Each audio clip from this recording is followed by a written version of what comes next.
ntar mau studinya gini, emaknya gini, kita tahu tuh jadi emak. Jadi nggak malu-malu lagi emak tuh. Karena ada yang malu-malu, mama udah nggak malu-malu, tertawa juga. Emang dari mana-mana kan pada moto emak, jadi tertawa aja emak. Sampai sekarang gigi ompong, udah nggak ada giginya. Ya nggak apa-apa, nggak ada giginya juga gitu, ya udah mak. Udah berapa tahun tadi, Mak? Hah? Udah berapa tahun tadi?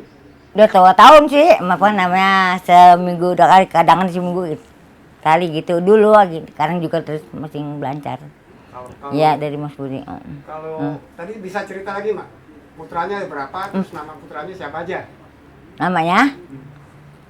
Mulyani, yang nomor satu, Mardiana. Nomor 2, Mulyani. Nomor 3, Wahyudi. Nomor 4, Mas Dianto. Ya anak emak 4. Emak punya cicit 4. Udah punya cucu 10. Anak pagi banyak nama. Anak mama anaknya banyak tapi cucu yang banyak. Tapi seneng, Mak? Jadi artis seneng? Jadi artis? Seneng sih, ya kalau mau bisa mah, kalau nggak malu pun kan mak malu ngomong nggak giginya nggak ada, bukan tertawa. Ya alhamdulillah ya. Ya alhamdulillah nenek-nenek kok pakai. Nenek kok pakai.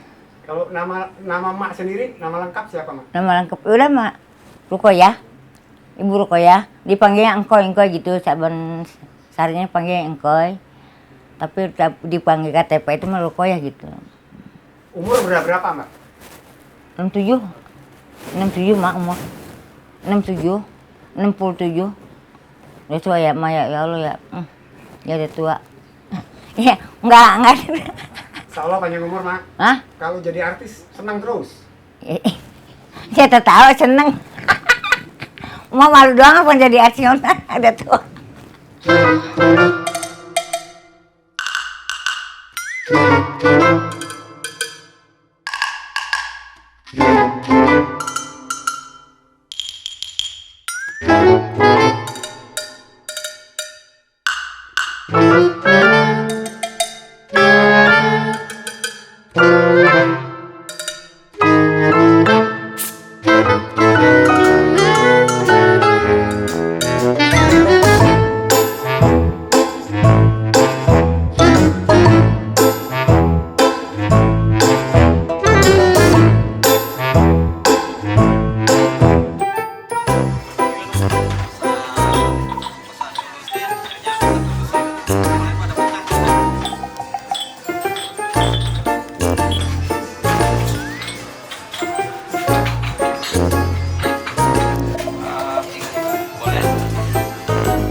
Nah, awal mulanya kenal fotografi, jadi dari teman-teman sih sebenarnya ada yang teman beli kamera, dia nggak tahu nyetingnya, minta tolong ke saya, bisa nggak nyetingin? Nah, pas saya juga iseng-iseng doang.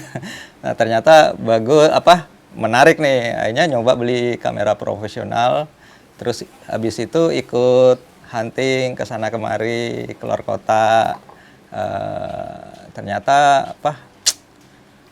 passionnya mulai muncul di situ. Kayaknya saya suka dengan dunia ini. Nah, pas COVID kemarin, pengen moto keluar kota, nggak bisa. Akhirnya kepikiran buka studio aja gitu. Buka studionya juga sebenarnya nggak sengaja. Waktu COVID kan saya sering gowes tuh tiap pagi. Pas mampir sarapan, ada bapak-bapak pada ngobrol mau nyewain tanah. Akhirnya saya samperin, disewain berapa, Pak? Seperti itu. Nah, pada saat di nyewa tanah pun saya belum kepikiran mau ini. Nah, pas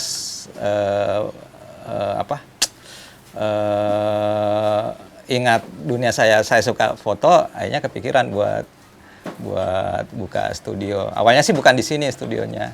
Awalnya sekitar ada 1,5 kilo lah dari sini. Gitu.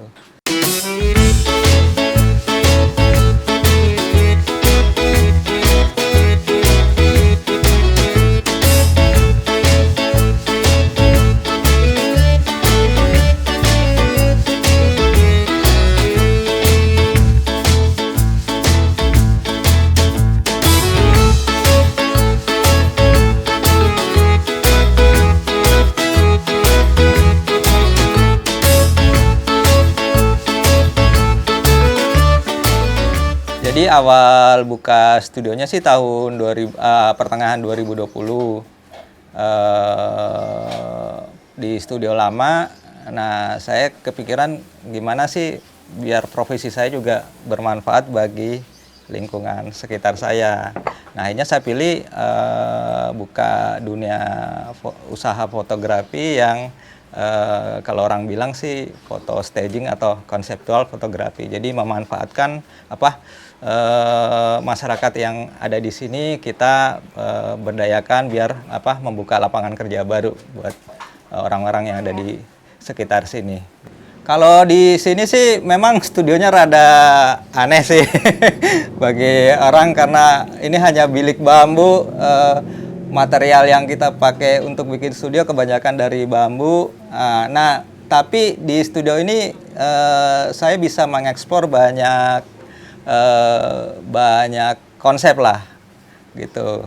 Tapi memang rata-rata selama ini konsepnya lebih banyak ke konsep yang sifatnya tradisional. Jadi kita mensimulasikan kegiatan masyarakat di masa lalu, kita coba deliver dalam event fotografi yang saya tawarkan ke teman-teman gitu.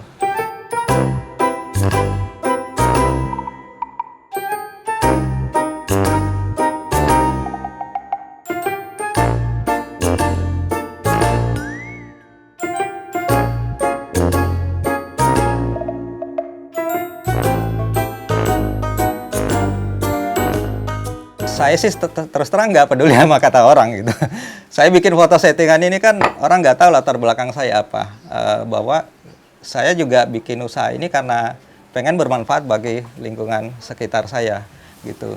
Terus yang kedua, kalau masalah foto settingan ya memang sebenarnya ini wadah belajar buat teman-teman yang hobi fotografi gitu.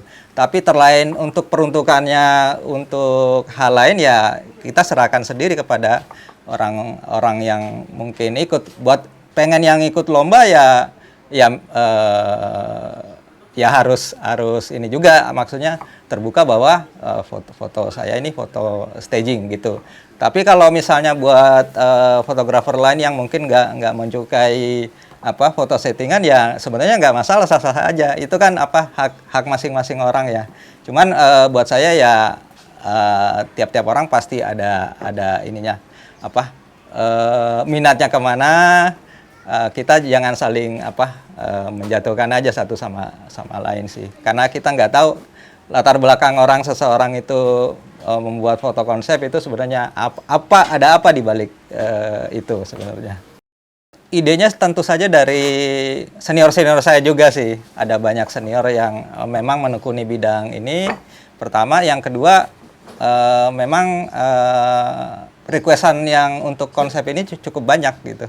Jadi ada yang request tema ini bikin ini dong, bikin ini. Akhirnya tugas saya adalah memikirkan idenya seperti apa, properti apa yang dipersiapkan, kostumnya bagaimana, seperti itu. Talent yang akan kita pakai, karakter wajahnya seperti apa. Nah, itu tugas saya untuk mencarinya gitu. Kalau masalah propertinya sebenarnya kan awalnya ya saya harus observasi. Contoh misalnya warung kopi nih, warung kopi propertinya apa aja sih? Sampai saya detailin, oh dia butuh ini, butuh ini, butuh ini. Habis itu saya nyari ke marketplace. Ada nggak? Kalaupun memang nggak ada, ya terpaksa saya harus cari ke tempat suppliernya langsung gitu, seperti itu.